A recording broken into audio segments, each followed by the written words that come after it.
Pelatih PSM Makassar, Bernardo Tavares akui timnya tak punya catatan baik ketika berhadapan dengan Madura United di Liga 1. Dirinya membeberkan pasukan Ramang tak pernah berhasil meraih kemenangan ketika menghadapi Madura United di laga tandang. Pelatih berlisensi UEFA Pro ini pun memprediksi, laga menghadapi Madura United akan berjalan sulit untuk timnya bisa meraih hasil maksimal. Bernardo Tavares pun mengakui bahwa Laskar Sapeh kerap memiliki kedalaman skuad yang sangat baik. Maka dari itu, menurutnya laga akan berjalan sulit untuk PSM, terlebih catatan buruk yang masih membayangi mereka di laga kali ini.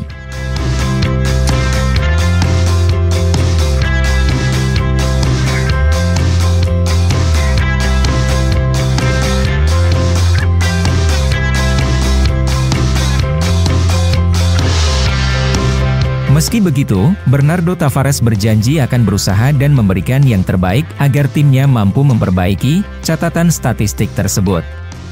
Laga antara Madura United versus PSM Makassar akan berlangsung di Stadion Gelora Madura Ratu Pamelingan, Jumat 31 Maret 2023. Pertandingan menghadapi Madura United sendiri merupakan laga penting untuk PSM Makassar. Pasalnya, pasukan Ramang hanya membutuhkan 2 poin lagi untuk memastikan gelar juara Liga 1 Indonesia musim 2022 hingga 2023.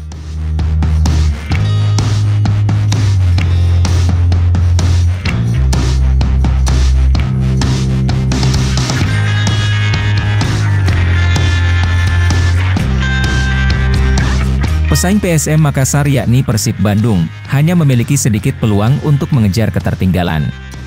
Pasalnya, klub berjulukan Maung Bandung itu memiliki sisa 4 pertandingan pada Liga 1 2022 hingga 2023. Persib akan merebut posisi puncak klasemen jika berhasil menyapu bersih keempat laga tersebut, sementara PSM Makassar gagal memetik poin penuh pada 3 laga sisa yang mereka miliki.